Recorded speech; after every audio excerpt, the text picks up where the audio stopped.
I'm about to give you the blueprint for all of the outreach methods and ways to get clients. When I do this, I'm going to talk about the advantages and disadvantages of each. Now, first up is cold calling. Cold calling is a brilliant way to get in contact with the business owner directly, and it can very much help and make you push forward with your business or agency or whatever it is that you're running.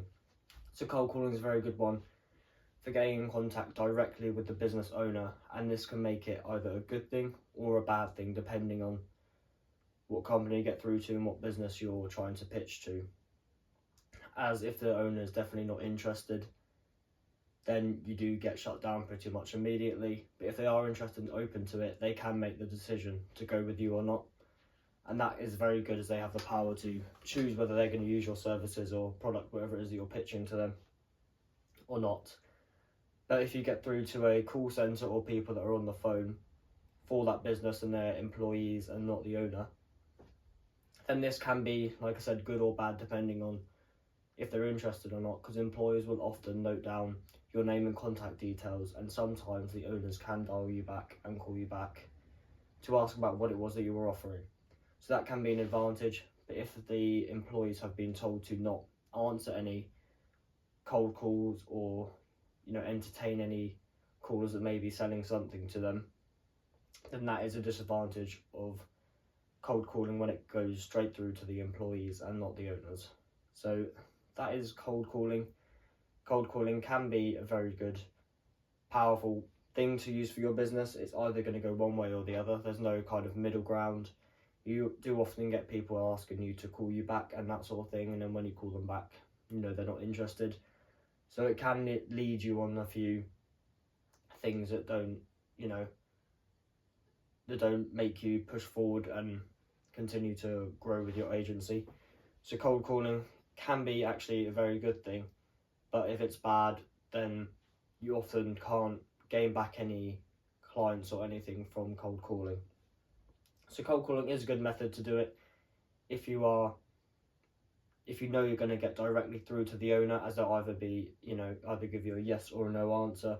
There's kind of no middle ground, so that does give you some clarity in terms of what they're looking for, but not just what they're looking for, the whole market. If you call a selection of people in the same industry, let's say plumbers, then if every single plumber didn't want your service, then either that means that people are already doing that for them, or they're just not interested in the service full stop, and that's why they're not accepting it. So it can give you a great insight as to what the market wants, and can be a very powerful tool for when you're using your agency to grow and also gain ideas of what the market wants and needs. So that is cold calling wrapped up. Cold calling can be very good, but it can also give you clarity of what the market wants and doesn't want. Next up is Instagram DMing, and this can also be very powerful. However, you can experience some time wasters. So let me explain what I mean by that. When you Instagram DM, it either goes through to either their social media management people, if they have any, or if it goes to the owner that doesn't really stay on top of things. However, if you don't follow some profiles that don't actually allow you to message them unless you follow them, or it goes straight to their hidden inbox, which means that there's a section on Instagram called all sent, all received, and there is a hidden part as well. So that means requests that people haven't seen, and if people don't click on that and check on it regularly, then they can build up a list of people that have tried to message them and haven't gotten through and have had much success with it. So that can be an issue with Instagram DMing. It can go to their unseen and hidden requests box, which is not good, as you want to go straight through to them and let them see what it is that you're offering, and hopefully they'll be interested in your service, product or idea, whatever it is you're trying to pitch to them, or gain insights into their business. That can be a block in the road for when you're trying to get through to them. But it does have many advantages. You can send them websites, links, and if they do let you DM them directly and without any hidden requests or anything like that boxes, then that can be very good, as it goes through to the owner or the person you're trying to contact, and they can respond to you pretty much instantly. You don't have to exchange phone numbers, you don't have to call them. A lot of people prefer sort of messages nowadays rather than calling, as they find it to be, experience a lot of cold calls and, not enjoy the over the phone process. So a lot of people do actually like messaging now. So Instagram DMing is a great way to do that. Rather than just texting them on the phone number, you can send them links on there, and it does all feel quite interactive with the business owner, and they feel like it's quite a user-friendly app to actually do that on as well. So that can be a very big advantage of Instagram DMing. You can send them links, whether it's to your website or to book a call with you, whatever it may be. That is a very big advantage of Instagram DMing. You can use it to, like I said, send links on websites, and it goes straight to the owner or the person you're trying to contact if they allow messages to go straight to them without either following them or without going to the hidden requests box. So that's the advantage of Instagram DMing. The disadvantages, like I mentioned earlier, are that the messages can go to the hidden box, and the requests that don't get seen as often and often get neglected and deleted quite often. So that can be a disadvantage, especially when it pings up in the hidden box. People automatically think, oh, it's in the hidden, so why is it there? Are they here for the right intentions, etc.? So that can be a problem with Instagram DMing, but overall it is a great idea to do and to use using your agency or business to get through to the owner or business owner that you're trying to contact, as well as sending links and videos. Anything you like on there, you can pretty much do on there. So that is very handy to getting your idea across, whether you're a product business or a service business. Like I mentioned, Instagram is a very good place to do some outreach and hopefully gain some clients.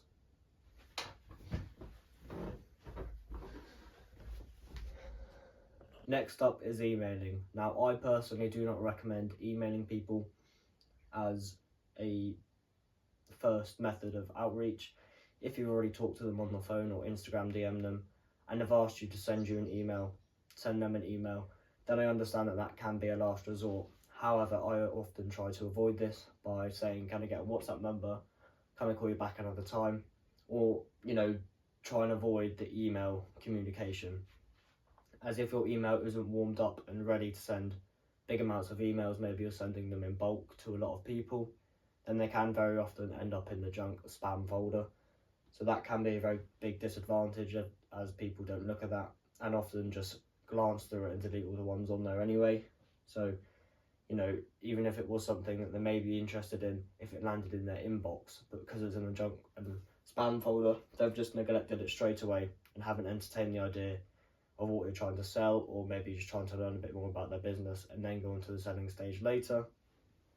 But either way, it can often lead to people not actually getting the results that they're wanting through emailing. So, like I mentioned, if you are on a phone call with them or even a video call and they've asked you to drop an email so they have written proof and written information as to what you do, so they don't have to write it all down, then that can be a reason to use the email. But I wouldn't do it as a first method of outreach. If you saw a business and you thought, I'll contact them to find out if they want to work with me, or if they want to buy my service or product, whatever it is that you sell, then I would not go straight for emailing. But like I mentioned, if you've called them previously, if you're on a cold call and they want an email and written proof of what you do, then that's absolutely fine, and then I would use it. But like I said, I personally wouldn't recommend it, so it's your choice whether you do that or not. But an advantage of it can be, you can, long strings of text, like Instagram have a limited amount of text you can put on there. So that is an advantage. You can write as much as you want. But if you are using it as a first method of outreach, I would not recommend making a big chunky paragraph, as people just glance over it and don't think, that you're going to, they don't think that they're going to purchase or entertain what it is that you're trying to sell, as they just read over it and think, I don't have time to read all this, and then just delete it. So often by making it kind of like email tennis, that you email them, they email you back, that can be a way to make emails work. Just short messages, hello, can you please tell me a bit more about your business, as I'm looking to help it and make it grow, something like that. Then that can help to, boost the email tennis back and forth. The more you do that, then the more relationship you build with a client. But like I mentioned, I personally don't recommend it because I haven't seen many results with it and haven't got, you know, any value out of emailing rather than Instagram DMing or phone calling. I prefer those much better. But if you have already previously phone called them and you're on a Zoom call, whatever it may be, and they ask you to send you an email, send them an email of whatever it is that you do for written information, written proof, just so they don't have to remember it all or write it all down or think that they've got some of it wrong. Then that can be a plausible reason for doing it, and that in that case I would do the emailing. But like I mentioned, I would not use it as a first method of outreach. And last but certainly not least is the combination of ads and automation together. Now this is such a powerful asset to any business. As I'll give you an example, let's say you're running a Facebook ad and the ad asks you to click onto a button and the prospect fills out the form on there, and it qualifies them highly through a set of questions and knowing their first name, email and phone number. Now when they submit that form, you can set an automation to run in the background where it texts them, emails them, or any other action. Now this can keep the conversation going and prevent the loss of any new leads that come along, as a lot of leads are lost pretty much instantly or within the first 5 minutes of them applying. So by keeping in contact with them and keeping the conversation going can be a very, very powerful thing to ensure that minimal lead loss is produced. So this can be one of the most powerful methods of gaining clients and one of the most effective ways to actually gain new jobs, customers, a bigger client base, etc. So this one I very, very highly recommend, and this is what we actually do at the Rise Up Agency, which is my agency that I run. We do ads and automation combined together. So we'll run a Facebook ad and then we'll make an automation run off of the back of that. Then we'll continue the conversation with the prospect from there. We'll nurture the clients and make them hopefully convert when we believe they're ready to convert. We'll send them over to the business owner and they can do what they normally do, which is quote the job and give them the job. So leads can be gained by using ads and automation together, and that is a very, very powerful thing to gain new clients and new customers and all round make your business grow and thrive moving forward. So if you would like to get help with that and you'd like us to run your ads and your automations for you, please feel free to book in a free video call using the link in the description and in my bio. We can have a quick chat, see if it's right to work together, and if it's a good fit, then we will gain you 8 high quality leads for free. Until we do that, it will be for free. So if you'd like to book in a free video call with us using the link in the description, please do that and we will see you shortly. But going back to the ads and automation idea, huge advantages being, you know, a follow-up of the lead. You don't lose as many leads as you would whether you doing the phone call, because you can't call them back instantly.